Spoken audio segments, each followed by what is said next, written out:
പിതാവിനും പുത്രനും പരിശുദ്ധ റൂഹായിക്കും സ്തുതി. ആമേൻ. നമ്മുടെ കർത്താവും ദൈവവും രക്ഷിതാവുമാകുന്ന യേശുക്രിസ്തുവിൻ്റെ നിസ്തുല്യമായ നാമത്തിൽ സാലോം ടി വിയിലൂടെ ഞങ്ങളെ ശ്രദ്ധിക്കുന്ന എല്ലാ ദൈവമക്കൾക്കും സ്നേഹവന്ദനം. കർത്താവിൽ അനുഗ്രഹിക്കപ്പെട്ട ദൈവജനമേ, വിശുദ്ധനായ ലൂക്കോസ് എഴുതിയ സുവിശേഷം 1-ാം അധ്യായം 64-ാമത്തെ തിരുവചനത്തോട് ചേർന്ന് ചില കാര്യങ്ങളെ ധ്യാനിക്കുവാനാണ് ഈ സമയം ബലഹീനനായ ഞാൻ കർത്താവിൽ ശരണപ്പെടുന്നത്.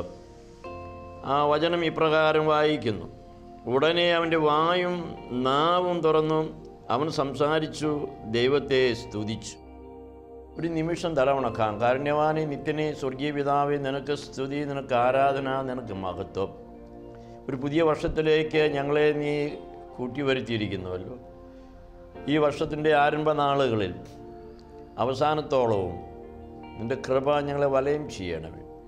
നിൻ്റെ തിരുവചനത്തിൻ്റെ മർമ്മങ്ങളെ തിരിച്ചറിയുവാനും വിശ്വസിപ്പാനും അതിൽ ജീവിപ്പാനും തക്കവണ്ണം ഈ ശുശ്രൂഷ മുഖാന്തരമാക്കി തീർക്കണമേ. ഞങ്ങൾ അങ്ങേക്കും ഞങ്ങളുടെ പിതാവിനും പരിശുദ്ധാത്മാവിനും സ്തുതിയും സ്തോത്രവും കരേറ്റുന്നു, ഇപ്പോഴും എല്ലായ്പ്പോഴും എന്നേക്കും.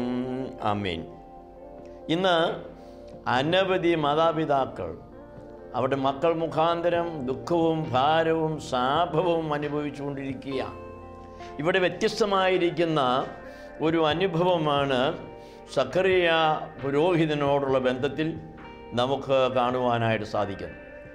ഈ സക്കറിയ പുരോഹിതൻ അതിവിശുദ്ധ സ്ഥലത്ത് ധൂപമർപ്പിക്കുമ്പോൾ സ്വർഗത്തിലെ മാലാഖ വന്ന ധൂപപീഠത്തിൻ്റെ വലത്തുഭാഗത്ത് നിൽക്കുകയും അവനോട് സംസാരിക്കുകയും ചെയ്യുന്ന രംഗം. വളരെ വാർദ്ധക്യത്തിലായിരിക്കുന്ന ഈ മഹാപുരോഹിതൻ, അതേപോലെ തന്നെ വാർദ്ധക്യത്തിലായിരിക്കുന്ന അവൻ്റെ ഭാര്യ എലിസബത്ത്, ഇവർ രണ്ടുപേരും വയോവൃദ്ധരായിരിക്കുന്ന ആ കാലം ഗബ്രിയേൽ മാലാഖ പറയുകയാണ്, നിൻ്റെ ഭാര്യ ഗർഭം ധരിച്ച് ഒരു മകനെ പ്രസവിക്കും. എന്നാൽ അതിവിശുദ്ധ സ്ഥലത്ത് പൗരോഹിത്യ ശുശ്രൂഷയിലായിരിക്കുന്ന സക്കറിയ മഹാപുരോഹിതന് ദൈവത്തിൻ്റെ ദൂതൻ പറഞ്ഞ ഈ വചനം വിശ്വസിപ്പാനായിട്ട് പ്രയാസമുണ്ടാകും. അദ്ദേഹം ചോദിച്ചു, ഞാനും എൻ്റെ ഭാര്യയും വളരെ വൃദ്ധരായിരിക്കുകയാണ്, പിന്നെ ഇതെങ്ങനെ സംഭവിക്കും എന്ന സംശയമാണ് മലാഖയുടെ മുമ്പിൽ ചോദിക്കുന്നത്. അപ്രകാരം ചോദിച്ചപ്പോൾ മലാഖ പറയുന്നത്, ഞാൻ ദൈവസന്നിധിയിൽ നിൽക്കുന്ന ഗബ്രിയേലാകുന്നു, തക്ക സമയത്ത് സംഭവിപ്പാനുള്ളതായ കാര്യം നിന്നോട് അറിയിച്ചിട്ട് നീ അത് വിശ്വസിക്കായക കൊണ്ട് ഈ സംഭവം കാണുന്നതുവരെ, ഇത് ബോധ്യപ്പെടുന്നതുവരെ നീ ഊമനും ചെകിടനുമായിരിക്കും എന്ന് പറയുന്ന ശാപവചനങ്ങൾ വേദപുസ്തകത്തിൽ നാം വായിക്കുന്നു. അങ്ങനെ തൻ്റെ കാലം കഴിഞ്ഞു, അവൻ ഭവനത്തിൽ ചെന്നു, എലിസബത്ത് ഗർഭം ധരിച്ചു, ആ മകനെ പ്രസവിച്ചു. 8-ാം ദിവസം അവൻ്റെ പരിച്ഛേദന നിവർത്തിപ്പാൻ തക്കവണ്ണം ദൈവാലയത്തിലേക്ക് കൊണ്ടുവരുന്ന സന്ദർഭം. അങ്ങനെ കൊണ്ടുവരുന്ന സന്ദർഭത്തിങ്കിൽ പേരിടുന്നതിനെക്കുറിച്ച് കുടുംബക്കാർ തമ്മിലുള്ളതായിരിക്കുന്ന ഒരു ആലോചന നടക്കുന്നതായിട്ട് നാം വായിക്കുന്നു. അവൻ്റെ അമ്മ പറഞ്ഞു, അവന് യോഹന്നാൻ എന്ന് പേരിടണമെന്ന്. പക്ഷെ ചാർച്ചക്കാർ പറയുന്നത്, അതെങ്ങനെ പറ്റും?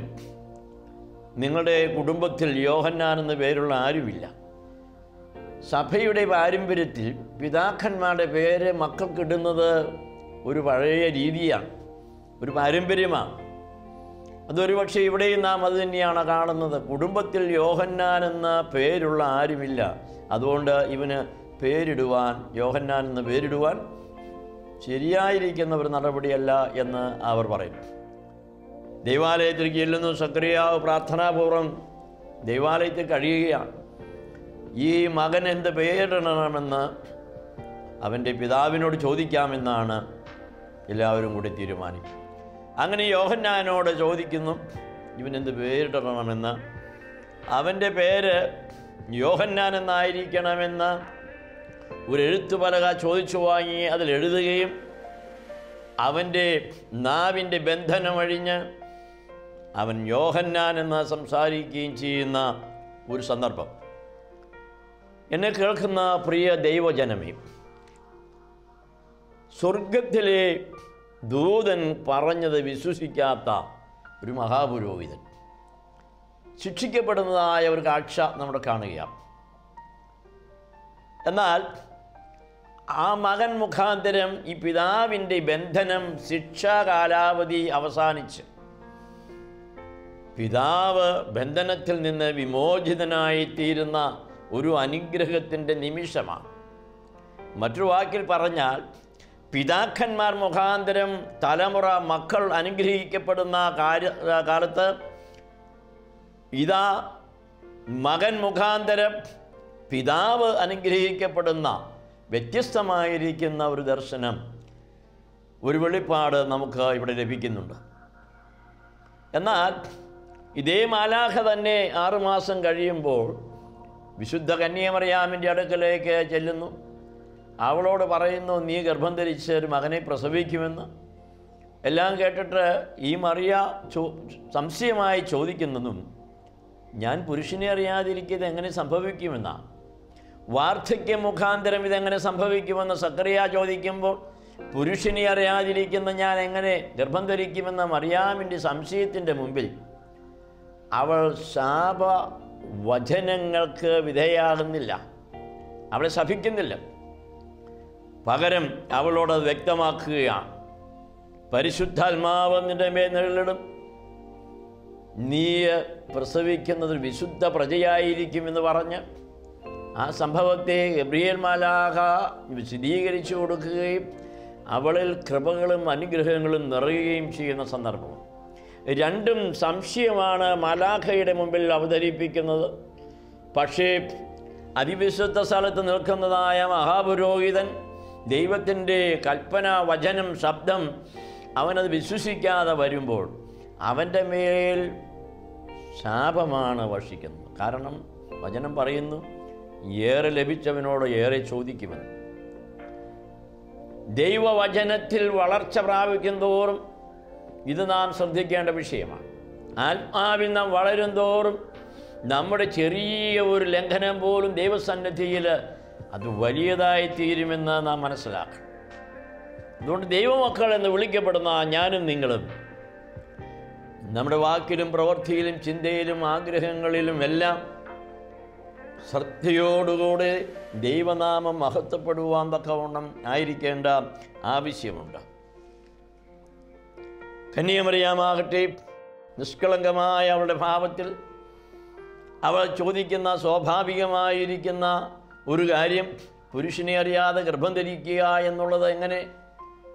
അത് ദൈവത്തിൻ്റെ മാലാഖ വിശദീകരിച്ചു കൊടുക്കുകയും ഒരു വിശുദ്ധ പ്രജ തന്നെയാണ്, അവിഹിതമായ ഒന്നുമല്ല എന്നുള്ള സത്യം അവിടെ ബോധ്യപ്പെടുത്തുകയാണ്. പിതാവിന് മകൻ മുഖാന്തരം അനുഗ്രഹങ്ങൾ നൽകുന്ന യോഹന്നാൻ സ്നാപകൻ്റെ ജനനം അതിശ്രേഷ്ഠമാണ്. എന്തെന്നാൽ യോഹന്നാനെക്കുറിച്ച് കർത്താവ് പറയുന്നത്, അവൻ സ്ത്രീകളിൽ നിന്ന് ജനിച്ചവർ ഏറ്റവും വലിയവൻ ആകുന്നു എന്നാണ്. ഒരു പിതാവിന്, ഒരു മാതാവിന് തങ്ങളുടെ മക്കൾ വലിയവരായി തീരുക എന്നുള്ളത് ഒരു വലിയ ആഗ്രഹം തന്നെയാണ്. ഇത് പലപ്പോഴും സാധിക്കുന്നുമുണ്ട്. പക്ഷേ ഈ മക്കളെ വളർത്തി വലിയവരായി കഴിയുമ്പോൾ അന്യദേശങ്ങളിൽ അവർ പോയി ജീവിക്കുന്ന കാലഘട്ടങ്ങളിൽ ഈ മാതാപിതാക്കളെ ഓർക്കുവാനോ കരുതുവാനോ ഒന്നും അവർക്ക് മനസ്സില്ലാത്ത ഒരു രീതിയിൽ പറഞ്ഞാൽ അവർക്ക് അനുകൂലമായ സാഹചര്യമില്ലാത്ത ഒരു കാലഘട്ടമാണ്. അവിടെ ഞങ്ങളുടെ മാതാപിതാക്കളെ വൃദ്ധമന്ദിരങ്ങളിലൊക്കെയും ആക്കി തങ്ങൾക്ക് ലഭിക്കുന്ന വലിയ വരുമാനത്തിൻ്റെ തുച്ഛമായ ഒരു അംശം അവിടെ കൊടുത്തുകൊണ്ട് തങ്ങളുടെ ഉത്തരവാദിത്വത്തിൽ നിന്ന് മാറി നിൽക്കുന്ന ഒത്തിരി മക്കൾ ഈ തലമുറയിലുണ്ട്. എന്നാൽ ഒരു ഭവനത്തെ ഞാൻ ഈ സമയത്ത് വേറിട്ട് കാണുകയാണ്.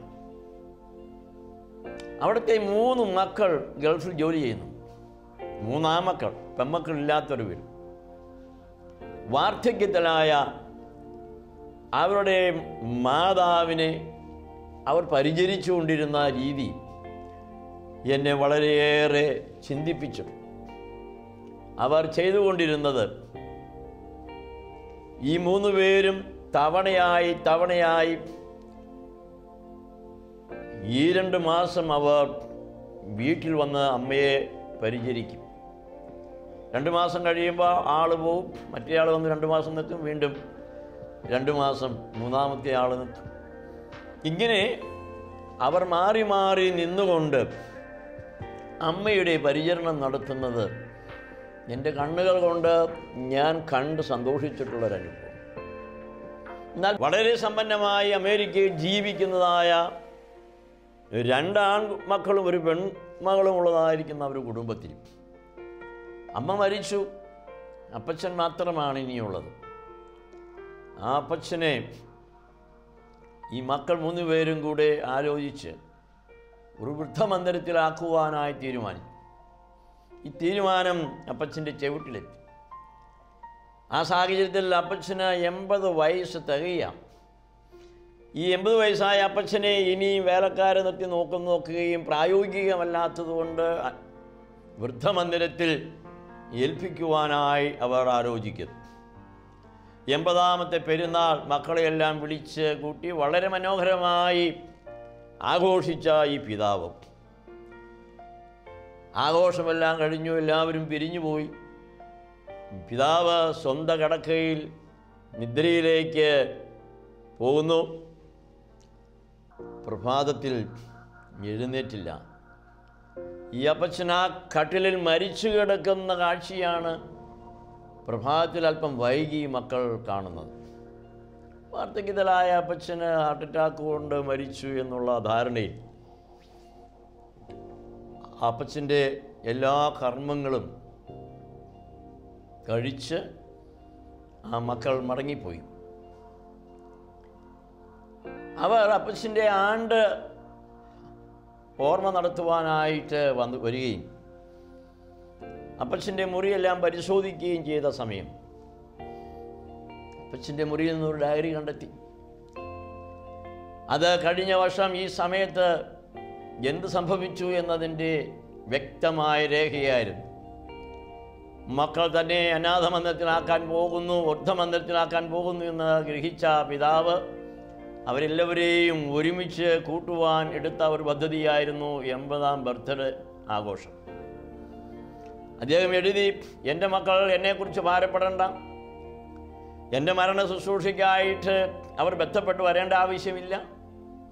ഈ ആഘോഷത്തോടുകൂടെ ഈ രാത്രിയിൽ ഞാൻ എൻ്റെ ജീവിതത്തോട് യാത്ര പറയുകയാണ് എന്ന് അതിലെഴുതി വെച്ചാണ് അപ്പച്ചൻ അധികമായ ഉറക്ക ഗുളിക കഴിച്ച് നിദ്രയിലേക്ക്, എന്നേക്കുമുള്ള നിദ്രയിലേക്ക് ഇറങ്ങിപ്പോയി എന്ന സത്യം 1 വർഷം കഴിയുമ്പോൾ മക്കൾക്ക് മനസ്സിലായി. ദൈവജനമേ, മക്കൾ ശാപമായിരിക്കുന്ന ഒരു തലമുറയിലല്ലേ ഞാനും നിങ്ങളുമായിരിക്കുന്നത്? എൻ്റെയും നിങ്ങളുടെയും മക്കൾ മുഖാന്തരം അനുഗ്രഹങ്ങളെ പ്രാപിപ്പാൻ നമ്മിൽ എത്ര പേർക്ക് സാധ്യമാകുന്നുണ്ട് എന്ന് തിരിച്ചറിയേണ്ട കാലമായിരിക്കും. ഒരിക്കൽ വളരെ അനുസരണം കെട്ട മാതാപിതാക്കളെ ഉപദ്രവിക്കുന്ന, അവരുടെ മനസ്സിനെയും ശരീരത്തെയും തകർക്കുന്ന വിധത്തിൽ വികലമായി പ്രവർത്തിക്കുകയും സംസാരിക്കുകയും കഠിനമായി മാതാപിതാക്കളെ ഉപദ്രവിക്കുകയും ചെയ്യുന്ന ഒരു മകന്, ആ മകന് വേണ്ടി കൗൺസിലിംഗ് ചെയ്യുവാനും പ്രാർത്ഥിക്കുവാനുമായി മാതാപിതാക്കൾ എൻ്റെ അടുക്കൽ കൊണ്ടുവന്നു. കേവലം 11-12 വയസ്സ് മാത്രമാണ് ഈ മകൻ്റെ പ്രായം എന്ന് ഓർക്കണം. മൂത്തത് ഒരു പെൺകുട്ടി, രണ്ടാമത്തെ ഈ ആൺകുട്ടി. ആ കുഞ്ഞിനെ കൗൺസിലിങ്ങിനായിട്ട് കൊണ്ടുവന്നപ്പോൾ പല മനഃശാസ്ത്രജ്ഞന്മാരെയും കാണിച്ച് പല രീതിയിലും അവനെ ഗുണപ്പെടുത്തുവാൻ നോക്കി. വളരെ നിരാശപ്പെട്ട് കിടക്കുന്ന മാതാപിതാക്കൾ അവരെ മാറ്റി നിർത്തി അവരോട് ഈ കുഞ്ഞിൻ്റെ ജനനകാലം മുതലുള്ള കാര്യങ്ങളെ ചോദിച്ചപ്പോൾ ഒരു കാര്യം വ്യക്തമായി. മകൾ ജനിച്ച് കേവലം 7-8 മാസമാകുമ്പോൾ വീണ്ടും ഗർഭം ധരിച്ചതായ ഈ അമ്മ, ഭാര്യയും ഭർത്താവും കൂടെ തീരുമാനിക്കുന്നു, ഇപ്പോൾ ഉടനെ നമുക്കൊരു പ്രസവം വേണ്ട, എങ്ങനെയെങ്കിലും ഈ കുഞ്ഞിനെ നമുക്ക് അബോർട്ട് ചെയ്ത് കളയാം എന്നുള്ള തീരുമാനം അവരെടുക്കുക. ഈ ഗർഭധാരണത്തെക്കുറിച്ച് മാതാവും പിതാവും തമ്മിൽ മിക്കവാറും കലഹമായിരുന്നു. ഇപ്പോൾ വേണ്ടായിരുന്നു, എൻ്റെ കുറ്റമല്ല, അത് നിൻ്റെ കുറ്റമാണ്, അങ്ങോട്ടും ഇങ്ങോട്ടും കുറ്റം പറഞ്ഞ് ദൈവം അനുഗ്രഹിച്ചിരുന്ന ആ ഗർഭഫലത്തെ അവർ വളരെ ഭിന്നമായ ആത്മാവിലൂടെ അതിനെക്കുറിച്ച് ചിന്തിക്കുകയും സംസാരിക്കുകയും ചെയ്തുകൊണ്ടിരുന്നു. പക്ഷെ അവർ വിചാരിച്ച പോലെ അവർ കഴിച്ച ഗുളികകളിലൂടെയൊന്നും അബോർഷൻ നടക്കാതെ ആ കുഞ്ഞ് പൂർണ്ണ വളർച്ചയിൽ തന്നെ ജന്മമെടുത്തു. അവൻ്റെ വളർച്ചയിലൂടെ അവൻ ഓരോ വർഷവും കടന്നു പോകുമ്പോഴും ഈ മാതാപിതാക്കൾക്ക് ശാപമായി മാറിക്കൊണ്ടിരുന്നു. കാര്യം മറ്റൊന്നുമല്ല, ഗർഭത്തിൽ വച്ച് അന്ന് മുതൽ ഈ മാതാപിതാക്കൾ ഈ കുഞ്ഞിനോട് മാനസികമായി അകൽച്ചയും വിദ്വേഷവും വൈരാഗ്യവും എല്ലാം പുലർത്തുകയും ഗർഭത്തിൽ വച്ച് ഈ പൈതലിനെ നശിപ്പിച്ചു കളയുവാൻ, ഇല്ലാതാക്കുവാൻ ഒത്തൊരുമിച്ച് ആലോചിക്കുകയും അതിനുവേണ്ടി പ്രവർത്തിക്കുകയും ചെയ്തപ്പോൾ ഗർഭസ്ഥാവസ്ഥയിൽ തന്നെ മാതാപിതാക്കളുടെ ചിന്തകളെയും വികാരങ്ങളെയും പ്രവൃത്തികളെയും അതിൻ്റെ ദോഷഫലങ്ങളെയും അനുഭവിച്ച് ഗർഭത്തിലായിരുന്ന പൈതൽ ഭൂമിയിൽ ജനിച്ചു വളരുമ്പോൾ തൻ്റെ മനസ്സിൽ ഈ മാതാപിതാക്കൾക്കെതിരായ ചിന്തകൾ മാത്രമേ ഉള്ളൂ. അതുകൊണ്ട് അവൻ ശാപമായി പിറന്നവനാണ്. ഞാൻ പറഞ്ഞു, ഒരു മനഃശാസ്ത്രജ്ഞനും ഈ പൈതലിനെ നേരെയാക്കാൻ ഒക്കത്തില്ല. ഒന്നു ചെയ്യുക, നിങ്ങൾ ചെയ്തു പോയ അകൃത്യത്തെക്കുറിച്ച് അനുദപിക്കുക, മാനസാന്തരപ്പെട്ട് ദൈവസന്നിധിയിൽ മാപ്പപേക്ഷിച്ച് സത്യകുമ്പസാരത്തിലൂടെ നിങ്ങൾ അബോർഷൻ നടത്തുവാൻ തീരുമാനിച്ച കൊലപാതക സമാനമായിരിക്കുന്ന ഈ വലിയ പാപം ഏറ്റുപറഞ്ഞ് ഉപേക്ഷിക്കണം. അതിനുശേഷം എല്ലാ ദിവസവും സന്ധ്യയിൽ കുഞ്ഞുമായി ചേർന്ന് പ്രാർത്ഥിച്ച് രണ്ടുപേരും കൂടെ തലയിൽ കൈവച്ച്, എൻ്റെ ദൈവമേ, ഞങ്ങൾ മൂലം വന്നുപോയ എല്ലാ ശാപവും ദോഷവും ബന്ധനവും ഞങ്ങളുടെ മകളിൽ നിന്ന് എടുത്തു കളഞ്ഞ് അവനെ അവിടുന്ന് അനുഗ്രഹിക്കണമെന്ന് ദിവസവും പ്രാർത്ഥിക്കണം. അങ്ങനെ സമർപ്പിച്ചാൽ ആ പൈതലിൽ മാറ്റമുണ്ടാകുമെന്ന് അവർക്ക് നിർദ്ദേശം നൽകുകയും കേവലം ഏതാണ്ട് 2 മാസത്തെ കാലയളവ് കൊണ്ട് ആ മകൻ അനുഗ്രഹിക്കപ്പെട്ട സ്നേഹമുള്ള ദൈവകൃപ നിറഞ്ഞ ഒരു മകനായി മാറ്റപ്പെടുകയും ചെയ്തു. ഹല്ലേലൂയ, ദൈവനാമം മഹത്വപ്പെടട്ടെ.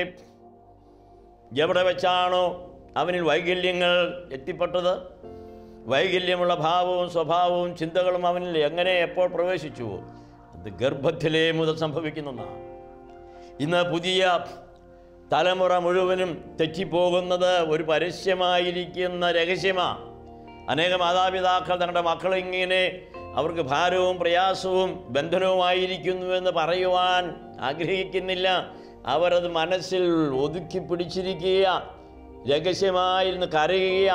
അങ്ങനെ രഹസ്യമായി മക്കളെക്കുറിച്ച് കരയുന്ന പല മാതാപിതാക്കളെയും പ്രാർത്ഥനാ വിഷയമാക്കുവാൻ ഈ ബലഹീനനായി എനിക്കിടയായിട്ടുണ്ട്. ചിലരുടെ ബന്ധനങ്ങൾ ഈ പറഞ്ഞതുപോലെ ദൈവകൃപയാൽ നീക്കപ്പെടുകയും ചെയ്തിട്ടുണ്ട്. സ്നേഹിക്കപ്പെട്ടവരെ, എന്തുകൊണ്ട് എൻ്റെ മക്കൾ അനുഗ്രഹമാകാതെ എനിക്ക് ശാപമായി തീരുന്നുവെന്ന് ഈ പുതിയ തലമുറയിലെ ഓരോ മാതാപിതാക്കളും ചിന്തിക്കേണ്ടതും അറിയേണ്ടതുമാകുന്ന രഹസ്യമാണ്. ഇവിടെയാണ് മക്കൾ ശാപവും അനുഗ്രഹവുമായി തീരുന്നതിൻ്റെ ആത്മീയ മർമ്മം ഞാനും നിങ്ങളും അറിയേണ്ടത്. യോഹന്നാൻ അനുഗ്രഹമായി തീരുന്നത് തനിക്ക് സഖറിയാവിന് ദൂതൻ മുഖാന്തരം കിട്ടിയതായ ആ ഒരു ശിക്ഷ അത് യഥാർത്ഥത്തിൽ അവനെ മാനസാന്തരത്തിലേക്കും വിശുദ്ധിയിലേക്കും കൊണ്ടുപോകും.